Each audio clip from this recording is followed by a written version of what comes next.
됐고.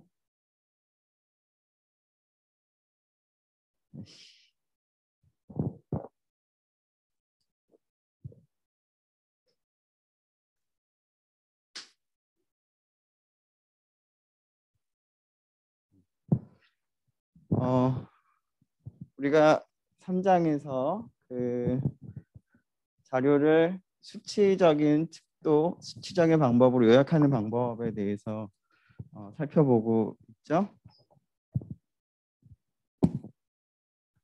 오늘은 그 온라인 강의에서 했던 부분 뒤에 이어서 3장에 있는 부분 지금 바로 할 변동계수라는 거하고 그리고 박스 플랫이라는 거 그다음에 몇 가지 분포에 대한 성질들 얘기를 하고요.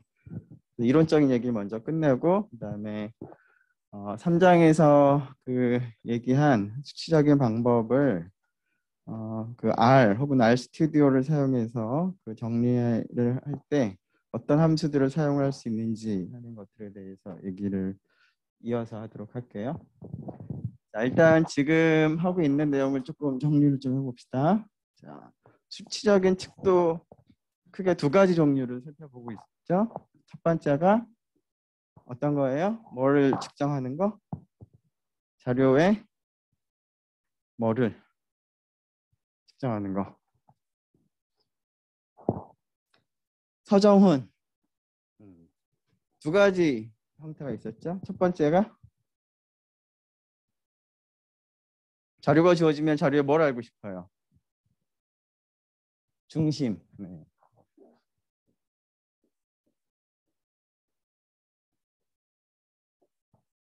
대표가 얼마인지 하나의 값으로 요약을 하길 바라는 거죠.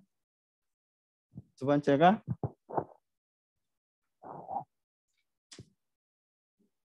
이 유림. 두 번째가 어떤 거예요? 네.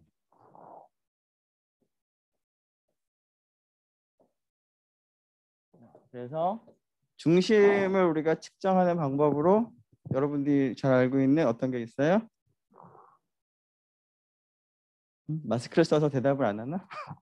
마스크 썼으니까 대답해도 돼요. 네. 자, 뭐가 있어요? 평균. 너무 쉬워서. 자, 평균 말고 또 우리가 살펴본 거? 중앙값.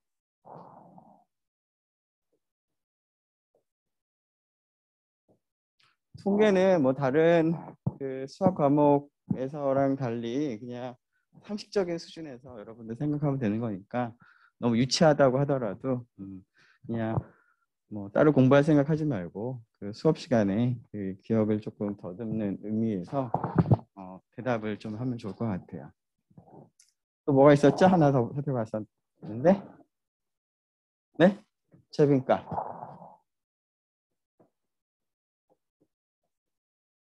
자, 퍼진 정도는 뭐가 있었어요?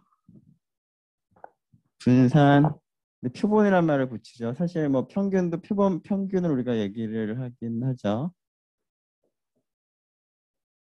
표본 분산, 표본 표준 편차. 그리고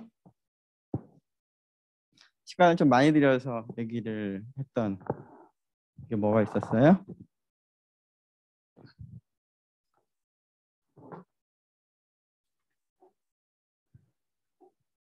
조재원. 그 다음에 생각나는 거 없어요 혹시? 백분위수 계산을 하고 나서 우리가 했던 게 있죠. 백분위수 열심히 막 복잡하게 뭐 이렇게 하는 거다라고 했는데 백분위수 왜 계산을 했어요? 어떤 그 흐름 하에서 계산을 했어요? 뭘 하기 위해서? 퍼진 정도 측정하는 방법에 대해서 얘기하다가 무엇을 얘기하려고? 기억 없어요? 김주은 어떤 걸까요? 좀 더 크게. 4분의 수 범위 그냥 간단하게 뭐 이니셜로 쓰죠. 4분의 수 범위는 25 백분의 수, 제1 4분의 수, 그 다음에 75 백분의 수, 제3 4분의 수 계산해서 두 녀석의 차이가 4분의 수 범위였는데 이것도 이제 퍼진 정도로 측정을 하는 거죠. 네. 그리고 이제 오늘 그 다음에 할 것이 CB라고 부르는 거예요. 우리 말로 변동계수.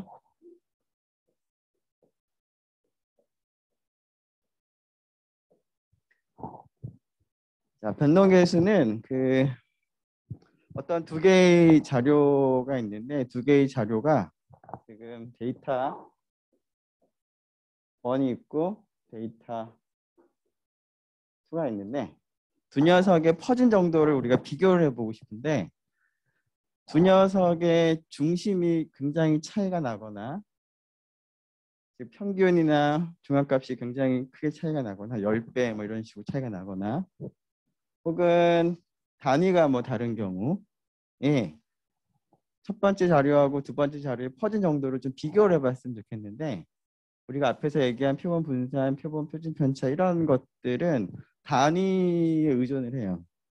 여러분들이 아는 것처럼 그 표준 편차는 표본 표준 편차는 그 상수배를 하면 어떻게 바뀌죠? 표본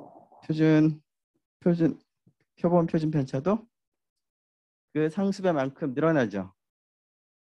그래서 두 개의 자료가 단위가 다르게 되면 뭐 다이렉트하게 비교하기가 조금 곤란한 측면이 있어요. 그래서 그러한 경우에 좀 표준화를 우리가 시켜보려고 해요. 변동계수 CB, coefficient of variation, 변동계수죠. 말 그대로 계수예요.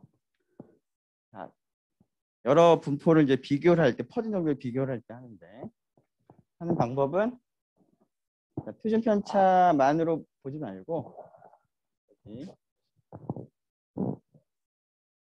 표준 편차의 크기도 중요하지만 그 자료의 중심, 표본 평균 예를 들면 표본 평균을 기준으로 해서 얼만큼 상대적으로 퍼진 정도가 크냐를 측정하겠다라는 거예요. 그래서 그 값을 우리가 비율을 갖다가 생각을 하는데 이것을 이제 퍼센트 단위로 얘기를 하고 싶어서 100을 곱하겠어요. 식으로 쓰면 x바 분의 s, 즉 s만 보는 것이 아니라 x바를 기준으로 했을 때 얼마나 크냐 하는 것을 우리가 생각을 해보겠다. 자, 그래서 표본 평균에 대한 표본 표준 편차의 상대적인 값을 백분율로 나타내는 거겠죠. 자, 분모하고 분자가 단위가 동일하니까 이 얻어진 결과는 단위가 없어요. 그죠? 단위가 퍼센트가 단위는 아니에요. 지금 단위라고 얘기하는 거는 뭐 킬로그램이라던가 뭐 미터라던가 하는 그런 측정 단위를 의미하는 거고 퍼센트가 단위라고 생각하면 안 되겠죠? 자, 분모 분자의 단위가 똑같으니까 단위는 없어졌어요. 자, 단위가 없다라는 게 여러 가지로 이제 유용한 측면이 있을 텐데 서로 다른 두 개의 자료가 단위가 다른 경우에도 단위가 없기 때문에 12는 비교를 할 때도 용이하다. 자, 그리고 앞에서 잠깐 얘기한 것처럼 자료가 그 선형 변환이 일어나면 X바도 그 선형 변환에 따라서 바뀌고 표본 표준 편차도 선형 변화에 따라서 어느 정도 바뀔 텐데 CB는 어떻게 될까요? X라는 자료가 AX 플러스 B 형태로 선형 변환이 일어났어요. 그러면 원래 그 변환이 일어나기 전에 그 CB가 있으면 이 CB는 값이 어떻게 바뀔까요? 자, X바는 어떻게 바뀌어요?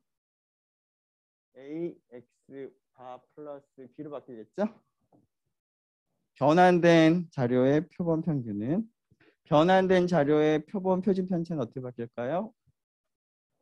A의 절대값에 S 이렇게 바뀌겠죠. 물론 여기서 그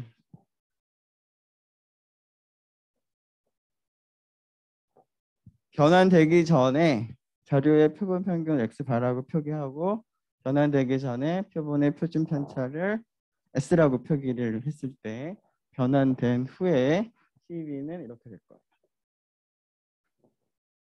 자, 그래서 조금 뭐 B가 있으면 좀 생각하기 좀 힘드니까 자, B가 0이라고 두고 그리고 A가 0보다 큰 경우만 생각을 해보면 어떻게 될까요? 똑같죠, 그죠? 그러면은 CV는 동일하다.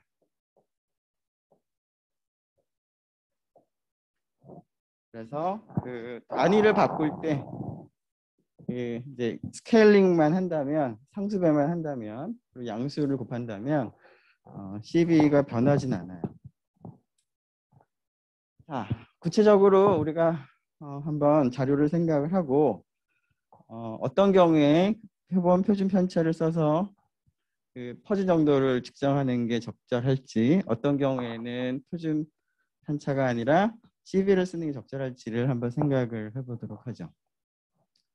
자, 첫 번째 자료는 A 회사의 6날 동안의 그 주가 자료예요. 그래서 첫 번째 데이터1은 첫 번째 관측값이 76,300, 그 다음엔 77,400 해서 6개가 있어요. 그다음 두 번째 자료는 이 회사의 주식인데 주가인데 보니까 6,400, 7,000, 7,400 이렇게 값들이 있어요. 자, 그러면 첫 번째 자료, 두 번째 자료에 대해서 중심 위치하고 우리가 앞에서 생각한 표본 표준 편차를 가지고 퍼즐 정도를 먼저 한번 생각을 해보면 A 회사 주가는 평균값이 한 77,000 정도 나오고 그다음에 이 중심으로부터 861 정도 뭐 더 크거나 더 작거나 평균적으로 그만큼 차이가 생겼다는 얘기죠. 자, 이 회사 주식은 7,100 표본 평균, 그다음에 퍼진 정도 표본 표준 편차가 429. 그래서 이것만 보면은 어떤 녀석이 퍼진 정도가 더 크다고 얘기할 수 있어요? S가 861로 429보다 뭐 2배 정도, 2배보다 더 크죠. 따라서 변동하는 정도가 퍼진 정도가 A 회사 주가가 더 퍼진 정도가 심하다고 볼 수가 있어요. 근데 한 가지 이제 잘 보니까 주가의 평균값 자체가 대략 10배 이상 차이가 나죠. 자, 그래서 CV를 한번 계산을 해보죠.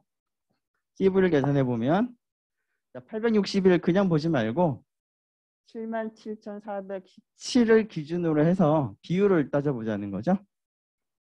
그랬더니 1.11, 즉 중심값의 기준으로 했을 때 대략 한 1% 정도의 변동이 있다는 거예요. 자, B 회사는 비슷하게 해봤더니 6%, 즉 기준이 이제 이번에는 7,100이 기준인 거죠. 자, 그래서 관점에 따라서 S를 가지고 기준으로 한다면 A 회사 주가가 퍼진 정도가 더 큰 것 같은데 CV를 기준으로 해보면 누가 더 퍼진 정도가 크다고 볼 수 있어요? B 회사 주가가 더 퍼진 정도가 큰 거죠. 자, 그러면 이 상황을 가지고 여러분들이 이제 필요한 그 관점에 따라서 이제 적절하게 선택을 해야 될 텐데 지금 현재 CV가 의미하는 바는 그 평균 가격 1원당 얼마의 그 변동이 있느냐라는 것을 의미하는 거니까 CV를 보면은 결국 단위 가격당 변동이 얼마큼 있는지를 알려주는데 지금 CV가 B 회사 주가가 더 큰 거니까 B 회사 주가는 단위 주식당 그 단위 가격당 변동폭이 더 커요. 자, 그래서 다음 두 가지 질문 생각을 해보죠. 자, 어떤 사람이 A 회사 혹은 B 회사 둘 중에 한 회사의 주식을 갖다 구입을 하는데 100만 원이라고 하는 그 주식 매입 금액을 정해놨어요. 100만 원어치를 내가 구입하겠다. 그랬을 때 본인이 이제 구입을 하고 나서 그 구입한 그 주식 가치가 있겠죠. 그 주식 가치가 이제 시간에 따라서 바뀔 수 있을 텐데 얼만큼 변동이 되느냐 하는 변동성을 생각을 했을 때 변동이 가장 적게 일어나게 하려면 A 회사 주식을 100만 원어치 구입하는 게 좋을까? B 회사 주식을 100만 원어치 구입하는 게 좋을까? 어느 회사 주식을 사는 게 좋아요? 변동성이 적어요? A 회사 혹은 A 회사. 네. A 회사 주식 사겠다. 얼마 안 되네. B 회사 주식 사겠다. 나머지는 둘 다 안 사겠다. 네. 자, A 회사 주식을 사는 게 더 변동성이 적겠죠, 그죠? 지금 CV를 봐야 되는 거죠. 100만 원이라고 하는 기준 하에서 100만 원의 1% 정도 이제 A 회사 주식을 사게 된다면 변동이 일어나는 거고 B 회사 주식은 대략 한 6만 원 정도가 왔다 갔다 한다는 얘기죠, 그죠? 그런데 이제 그 방향을 좀 바꿔서 A 회사 주식이든 B 회사 주식이든 한쪽 회사의 주식을 10주를 매입하겠다 라고 했을 때 매입한 주식 총 가격의 가치가 변동성이 적게 하려면 어느 회사 주식을 사겠어요? 이번에도 A? 이번에는 왠지 B일 것 같죠? 네. 그 이유는 A 회사 주식을 10개 살면 변동이 얼마쯤 일어나요? 이거 10배 일어나겠죠, 그죠? 8,600원 정도. 표준 편차는 10배 하면 10배만큼 늘어나는 거니까. 그다음에 B 회사 주식은 4,300원 정도. 10배가 되니까 그렇게 되겠죠. 물론 이제 그 10주를 구입을 할 때 A 회사 주식을 사게 되면은 총 구입하는 금액이 달라지는 건데 B 회사 주식 사는 거하고 10배 정도 차이가 나는 것 때문에 뭐 당연해 보이기는 할 텐데요. 관점을 갖다가 이제 어떻게 보느냐에 따라서 변동성, 소진 정도를 이제 우리가 어떤 관점에서 보는 게 좋으냐라는 그런 질문에 대해서 CB 혹은 S를 쓸 수 있다. 자, 그 다음에 살펴볼 것이 박스 플랫, 상자 그림이라고 하는 건데요. 자, 앞에서 우리가 2장에서 그 자료를 그림이나 표로 요약을 하는 방법들을 생각을 했었죠. 그러한 것들 중에서 뭐 줄기 그림도 있었고 히스토그램도 있었는데 이런 것들은 이제 그림으로 나타내다 보니까 주어진 자료를 직관적으로 한눈에 알아보고 쉽게 요약을 하는 장점은 있지만 객관적인 어떤 특성이 좀 부족하죠. 그리고 더군다나 그 그림만 봤을 때는 우리가 지금 3장에서 얘기하고 있는 그 수치적인 요약값, 중앙값이라던가 사분인수 등 이런 것들은 알아보기가 당연히 어려워요. 자, 그런데 수치 요약이라고 하는 거는 뭐 객관적이기도 하고 그 좋긴 하지만 이론적인 전개 입장에서는 좋지만 전체적인 모습을 한눈에 알아보게 하는 데는 조금 어려운 단점이 있죠. 자, 그래서 두 가지의 그 장점을 갖다가 결합을 하는 방법을 생각을 해본 게 상자 그림이에요. 자, 상자 그림 혹은 상자 수염 그림이라고 하는데 우리가 그림을 그릴 때 상자도 그리고 뭐 수염 같이 생긴 것도 그리고 그래서 이런 이름이 붙었어요. 자, 상자 그림에는 일단은 수치적인 요약값들을 이제 사용을 하는데 중앙값, 4분의 수 이런 것들을 이제 그 그림에 이제 표현을 하는 건데요. 이것을 이제 한눈에 알아볼 수 있도록 이제 그림으로 이제 표현을 하는데 이 그림을 그릴 때 이제 여러 가지 그 수치값들이 이제 필요로 한데요. 그 제1 4분의 수, 제2 4분의 수, 제3 4분의 수, 그리고 최소값, 최대값 이런 것들이 그림에 나타나게 돼요. 자, 그래서 뭐 간단하게 얘기를 하면 수치를 그림으로 표현을 한다. 자, 가장 그 어떠한 개념이 무엇인지 알아볼 때 제일 좋은 방법 중에 하나는 실제 예를 보는 건데 지금 상자 그림이 한 가지 example이에요.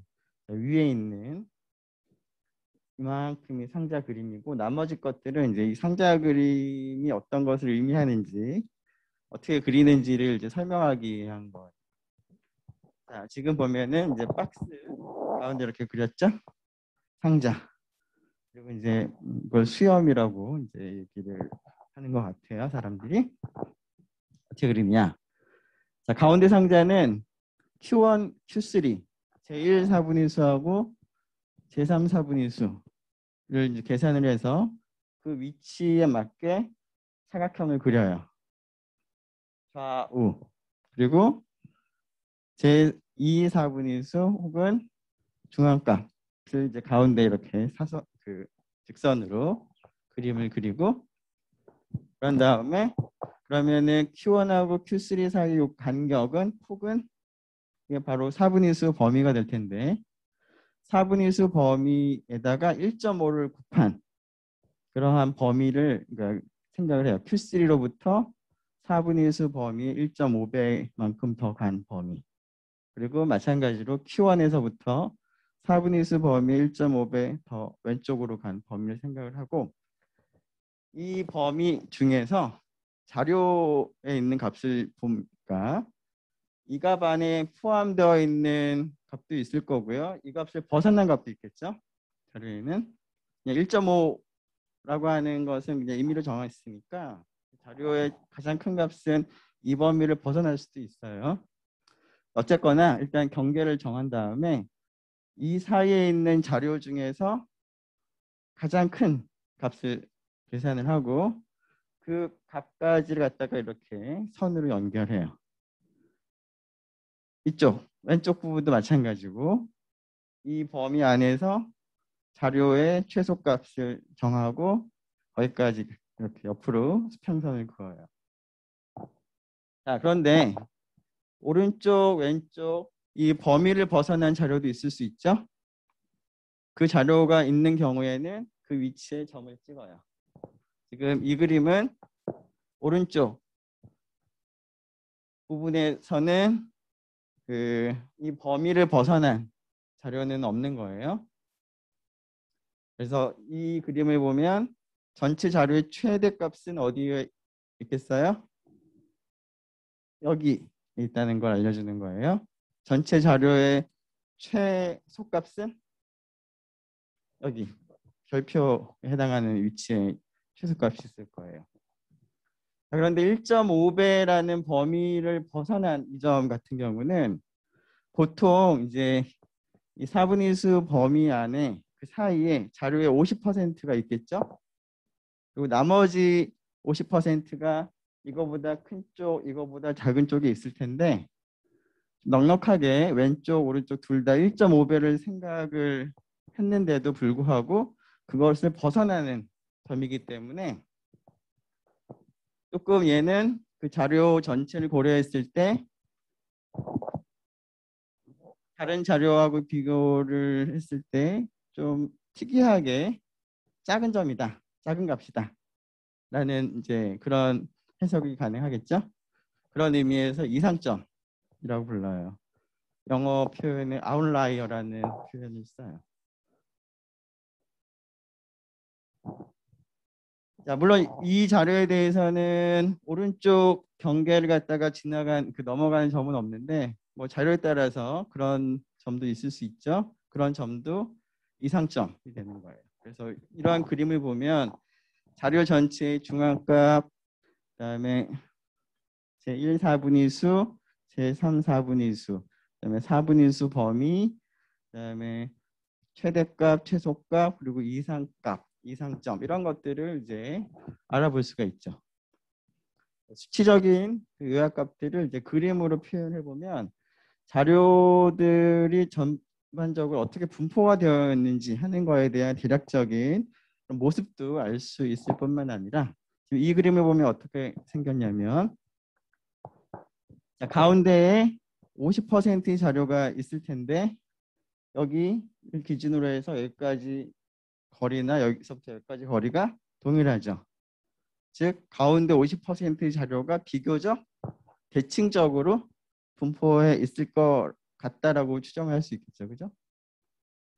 자, 반면에 이쪽 자료하고 이쪽 자료도 보면 나머지 25%가 있을 텐데,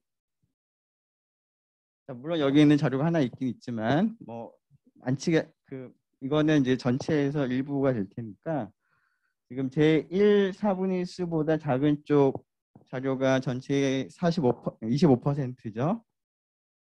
근데 그 25%의 자료가 퍼진 범위가 좀 길어요. 여기는 조금 짧죠. 즉 좁은 간격 안에 자료가 조금 몰려 있는 거고요. 여기는 긴 간격에 자료가 흩어져 있는 거죠. 그죠? 자, 저런 박스 플랫이 보여질 때 저 자료를 히스토그램으로 바꿔서 그림을 그린다면 어떻게 그림이 그려질 건지 대략적으로 한번 생각을 해보면, 오른쪽으로 약간 치우쳐 있어요.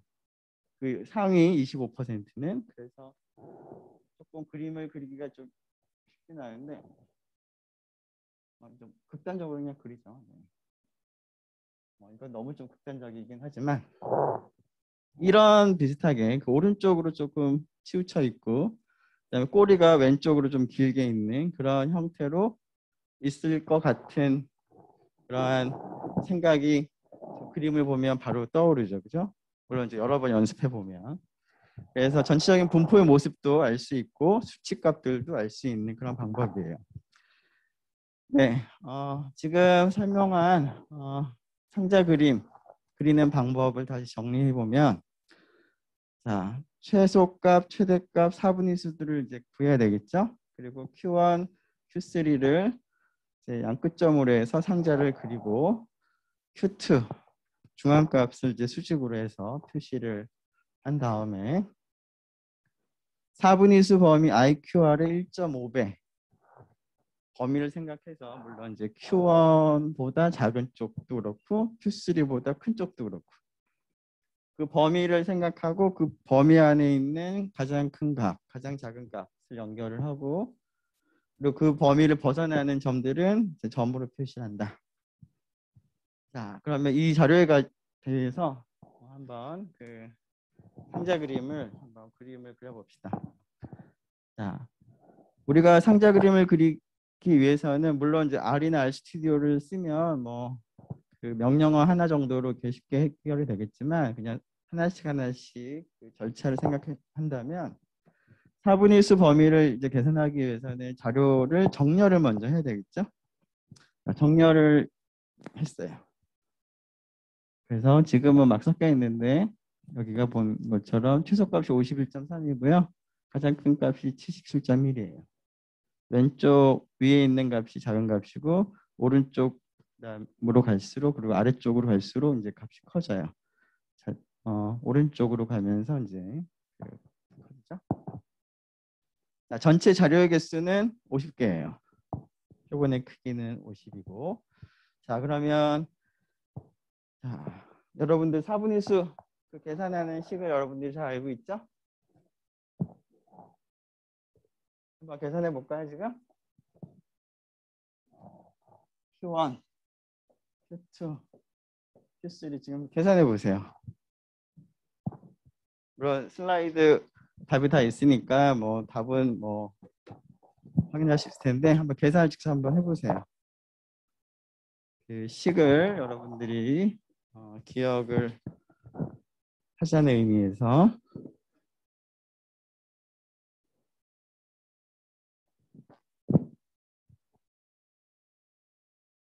분의 수, 100분의 수 계산하는 식을 여러분들이 좀 기억을 해야 되겠죠?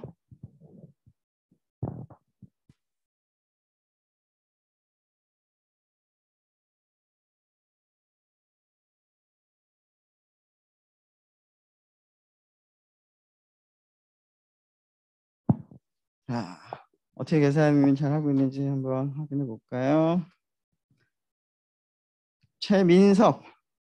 최민석. Q1 어떻게 계산을 해야 되죠? Q1 알고 싶으면 일단 어떤 곱셈부터 해야 될까? Q1이 뭐예요? 백분위수로 하면 제 얼마 백분위수예요? 최민석 얼마? Q1. 음? 온라인 수업이라서 그 기간이 다음 주까지니까 이렇게 빨리빨리 듣지 않게 되죠, 그죠? 네, 듣고 와야지 되는데. 아이고, 그다음에 한 명만 더 물어보고. 양희연, 양희연, 양희연. 네. Q1 어떻게 계산해요? 25 백분위수니까 뭘 계산하죠? 처음에 n 곱하기 0.25 4분의 1. 그러면 n이 50이니까 이게 얼마죠? 12.5. 자, 그러면은 어떻게 계산하죠? 12.5가 나오면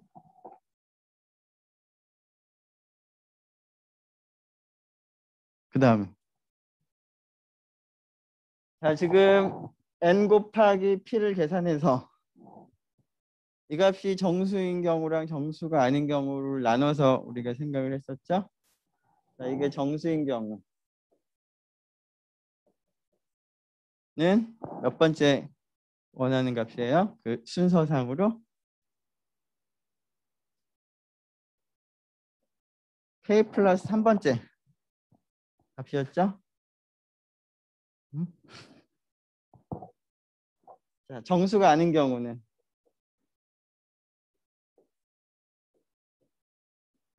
그래서 k 정수에다가 알파 0과 1 사이의 값을 더한 형태로 되면은 어떻게 계산하죠? 아, 지금 잘못했다. 거꾸로 했다. 그죠?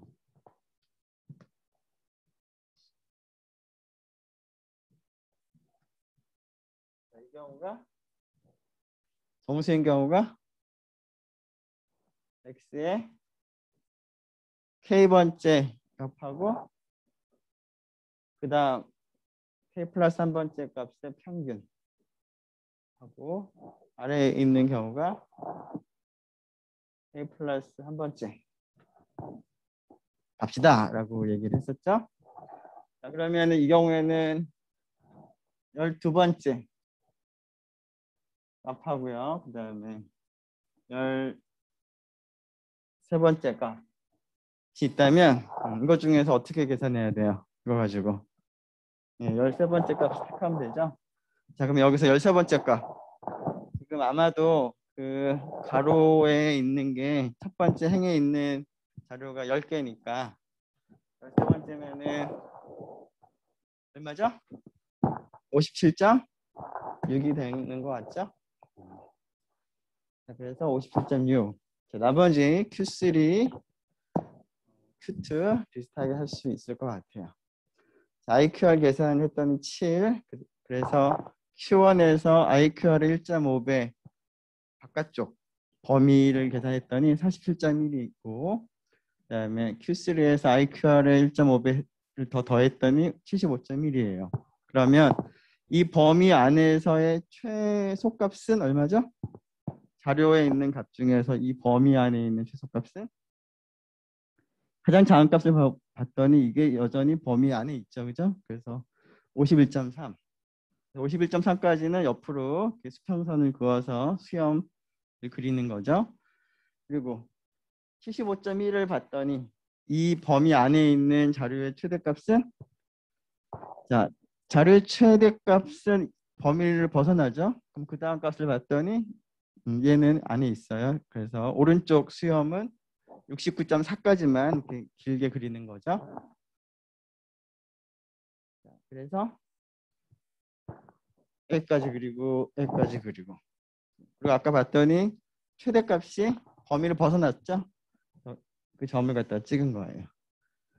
자, 이런 모습으로 이제 우리가 그릴 수가 있을 텐데, 자, 지금 이 상자 그림을 보니까 가운데 있는 거는 비교적 가운데 있는 50%는 비교적 대칭적으로 지금 분포해 있는 것 같아요.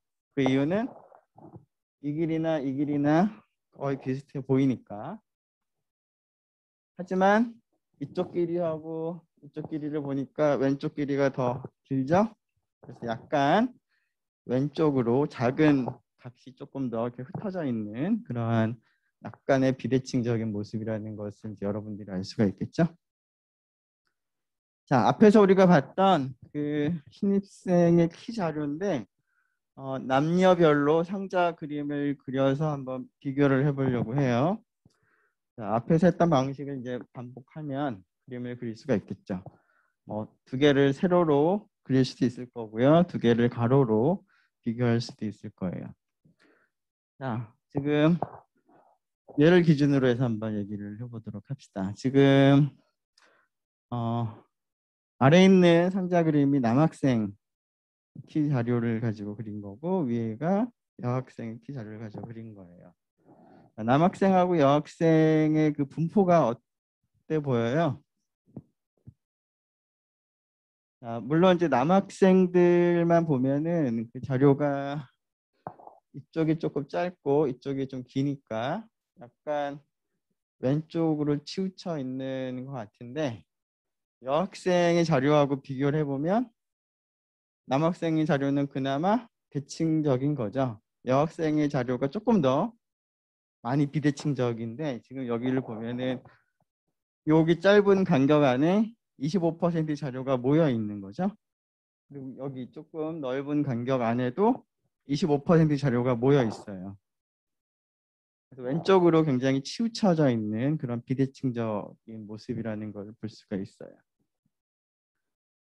자, 그리고 그 사분위수 범위를 생각을 해보면 사분위수 범위는 이제 이 길이하고 이 길이를 비교하는 건데 사분위수 범위, 즉 중간에 있는 50%의 자료가 흩어진 정도는 남자가 조금 더 퍼져 있는데 전체 범위는 뭐겠어요? 최소값하고 최대값. 여기서 이상점이 따로 없으니까 이게 범위가 될 텐데 범위는 남학생이나 여학생이나 비슷해 보이죠? 자, 그리고 앞에서 얘기한 것처럼 여학생들보다는 남학생이 조금 더 대칭적이고 여학생들 키 자료가 비대칭적인 왼쪽으로 좀 치우쳐 있는 그러한 모습이에요. 자, 이 자료를 예전에 우리가 한번 해본 적이 있었는데 히스토그램을 그려서도 한번 비교를 해본 적이 있었는데요. 히스토그램을 그리면은 이제 여학생하고 남학생 이렇게 그림이 그려지는데 히스토그램을 보면 어때요? 여학생 빨간색 막대들이 여기 가운데 계급을 기준으로 해서 완전하게 대칭적으로 나타나죠. 하지만 남학생들은 여기를 기준으로 해서 그 여기가 왼쪽이라고 해야 되나? 좀 값이 큰 쪽에 조금 더 몰려 있는 그런 비대칭적인 것처럼 보였는데 상자 그림을 보니까 오히려 남학생이 더 여학생 자료보다는 대칭적이죠. 자, 그럼 히스토그램에서 얘기를 해주는 분포의 그 대칭성이 좀 더 맞는 말일까? 아니면 상자 그림에서 얘기하고 있는 분포의 대칭성이 조금 더 자료의 모습을 제대로 드러낸 걸까요? 좀 두 개가 좀 다른 얘기를 하고 있는 것 같은 생각이 들지 않아요? 그럼 두 개 중에 하나는 조금 그 틀린 말일 수 있을 것 같은데 여기서는 어떤 게 좀 더 올바른 얘기를 하고 있을까요? 자, 첫 번째, 히스토그램이 좀 더 정확하게 나타내고 있다. 히스토그램이 정답이다. 그 다음에 상자 그림이 오히려 올바른 분포의 모습을 나타내고 있다. 상자 그림이 약간 더 많죠? 다행히. 상자 그림이죠? 왜? 왜 그럴까요? 자, 지금 히스토그램을 그리는 과정에서 우리가 계급을 사용했어요. 계급을 사용하면 관측값들 자체에 대한 정보가 손실이 되죠. 그런 과정 때문에 비대칭적이지 않은 이 자료가 계급이라고 하는 그 과정을 거쳐서 마치 대칭적인 것처럼 보이는 것 뿐이에요. 즉 위에 있는 거는 정보의 손실이 있는 그 결과를 가지고 그림을 그린 거고요. 아래를 계산할 때는 우리가 정보의 손실이 없죠, 그죠? Q1, Q2, Q3 그대로 우리가 그 원래 자료를 가지고 계산을 한 거예요. 그래서 이거보다는 아래쪽이 제대로 된 분포의 모습을 나타내고 있겠어요. 자, 히스토그램에서는 결국은 이제 문제는 계급을 어떻게 나누냐에 따라서 모습이 달라진다라는 얘기를 한 적이 있었는데 그런 과정에서 그룹화가 일어나면서 정보의 손실이 일어나서 대칭적으로 보이는 거긴 하지만 그게 올바른 얘기는 아니고 아래쪽이 올바른 그 분포의 모습을 보여주고 있다. 자, 상자 그림의 특징을 한번 정리해 봅시다. 자, 여러 가지 특성들을 그림에 함축을 하고 있죠. 자, 이 그림을 보면 Q1, Q2, Q3 이런 것들의 길이 이런 것들을 다 알 수 있으니까 Q2 중앙값, 중심의 위치, 그리고 Q1하고 Q3 사이의 거리, 4분의 1수 범위, 즉 퍼진 정도. 물론 이제 표본 평균하고 표본 표준 편차를 아는 건 아니지만 중앙값과 그다음에 4분의 1수 범위라고 하는 것들을 알 수가 있으니까 중심 위치하고 퍼진 정도를 둘 다 알 수 있는 방법인 것 같죠?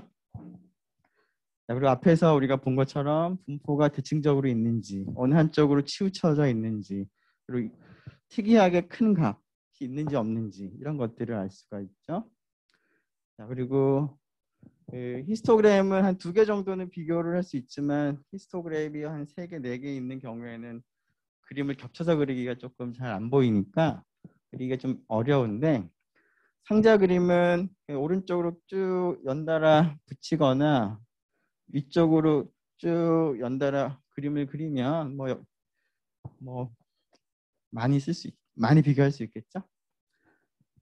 자, 히스토그램하고 줄기 그림에서는 계급화, 그룹화를 통해서 조금 좀 정보가 좀 손실되거나 물론 이제 줄기 그림엔 그 정보가 손실되는 건 아니지만 줄기 그림은 숫자가 그대로 나열되다 보니까 물론 이제 계산할 수는 있겠지만 그것도 일종의 이제 그룹핑이 이루어지는 거죠. 정보 손실은 없지만 그래서 이러한 그 그림에서는 조금 그 잘못 전달되는 그런 정보들도 있을 수가 있는데 그런 것들을 그 상자 그림에서는 우리가 얻어낼 수가 있다. 제대로. 상자 그림을 해석을 할 때는 기본적으로 봉우리가 하나인 그런 자료에 대해서 우리가 보통 해석을 하는 게 맞아요. 그래서 봉우리가 여러 개 있으면 우리가 앞에서 얘기한 방식대로 해석을 하는 게 조금 문제가 있어요. 그래서 그 상자 그림을 이제 그려서 분석을 할 때는 일단 히스토그램을 대략적으로 한번 좀 그려보고 봉우리가 뭐 여러 개 있는지 확인한 다음에 봉우리가 하나가 있다면 계급화의 문제점이 있으니까 그때 이제 상자 그림을 그려서 추가적으로 분석을 하는 게 좋겠어요. 자, 봉우리가 하나인 그러한 분포에 대해서 히스토그램하고 그거에 대응하는 상자 그림을 여러분들이 좀 연관 지을 수 있도록 몇 가지 이그젬플들을 가지고 왔는데 자, 왼쪽은 뭐 완전하게 대칭적이죠. 봉우리 하나짜리. 이런 경우에 상자 그림을 그려보면 이렇게 완전히 대칭적으로 보이죠? 그래서 이 그림을 보면 나중에 이 그림이 이제 금방 떠오르면 되겠어요. 자, 왼쪽으로 쏠려 있는 경우에는 상자 그림을 그리면 이쪽이 좀 길게 될 거고 이쪽도 조금 길게 될 거고 여기는 좀 짧겠죠? 그래서 오른쪽 그림을 상자 그림을 보면 여러분들이 이제 마음속에 히스토그램이 어떤 모습이겠구나, 분포의 모습이 어떤 거겠구나를 생각을 할 수 있겠어요. 아이고. 자, 오른쪽은 뭐 마찬가지로 하면 될 것 같고요. 자, 그다음에 지금까지 우리가 이제 수치 요약하는 방법은 원 자료를 그대로 사용을 해서 계산을 하는데 경우에 따라서는 지금 이 표와 같이 연속형 자료들을 정리하기 위해서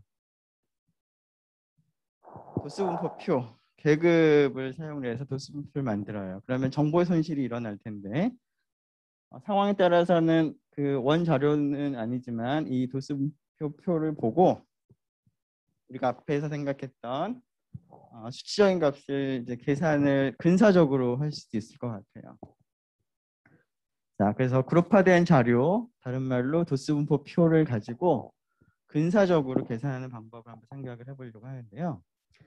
자, 지금 이 표를 보면 첫 번째 계급은 왼쪽 끝점이 L1이고요. 오른쪽 끝점이 U1이에요. 자, 그 사이에 있는 관측값들이 모두 몇 개 있냐면 F1개 있어요. 도수. 그리고 두 번째 계급 여기 어딘가에 있는 것 자료가 모두 F2개 있다는 거죠.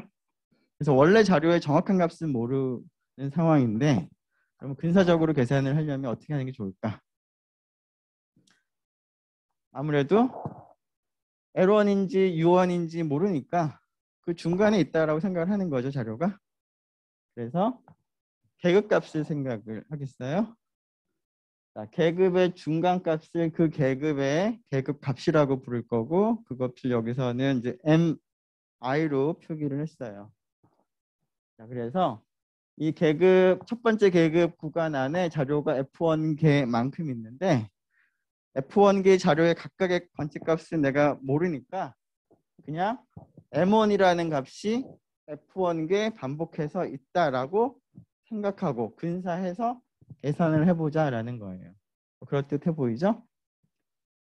자, 그럼 어떻게 계산하면 될지 평균부터 생각을 해보도록 하죠. 여기서 밑참자를 G라고 쓴 거는 그룹화가 되어 있는 자료로부터 평균을 계산한다는 의미로 G를 썼어요. 자, 이 값은 첫 번째 계급은 관측값이 그냥 M1이라고 생각을 하는 거죠. 그러한 관측값이 몇 개가 등장하냐면 F1개 등장을 하는 거니까 첫 번째 계급에 있는 관측값은 M1 곱하기 F1 다 더하면 라고 이제 우리가 근사를 하는 거죠. 그래서 K개의 계급에 대해서 그 값을 다 더해서 전체 자료의 개수 N으로 나눌 셈을 할 텐데 이걸 서메이션 시그마로 표시하면 그 다음 식으로 볼 수가 있고 이때 N을 그 서메이션 안으로 넣어서 N분의 FI라고 쓰게 되면 이렇게 쓸 수가 있는데 이 식을 보면은 다음과 같이 우리가 생각을 하면 편할 것 같아요. 즉, 각 계급의 계급값, 중간값과 뭘 곱하느냐? 그 계급의 상대 도수를 곱해서 다 더한다. 자, 근데 이 식을 보면 상대 도수라고 하는 것은 일종의 확률과 유사한 개념일 것 같은데 그러면 이 계산이 여러분들이 고등학교 때 배웠던 어떠한 개념이에요?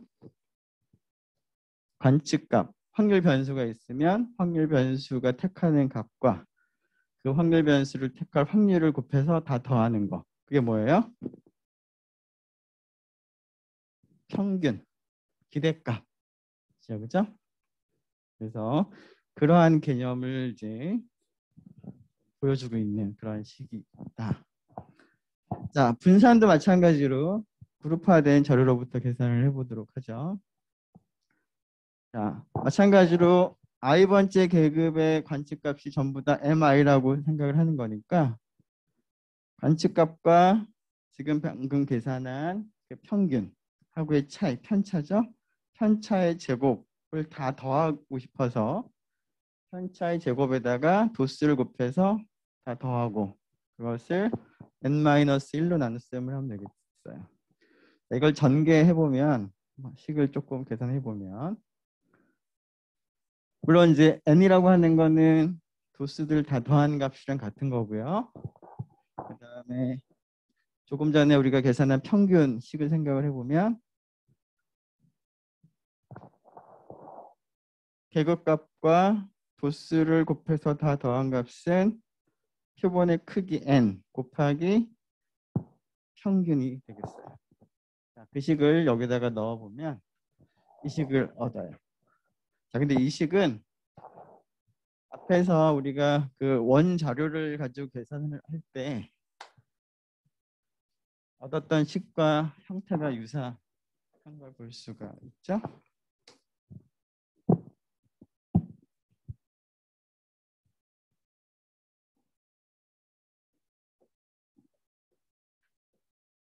자, 그룹화된 자료가 아니라 이제 원 자료가 x1부터 xn이 있다라고 했을 때 표본 분산을 계산하기 위해서 일단 편차 제곱을 다 더해요. 자, 이 계산하는 과정을 조금 전개해 보면 이렇게 쓸 수 있다라는 얘기를 예전에 우리가 유도해 본 적이 있었죠. 유도라기보다는 뭐 계산해 본 적이 있었어요.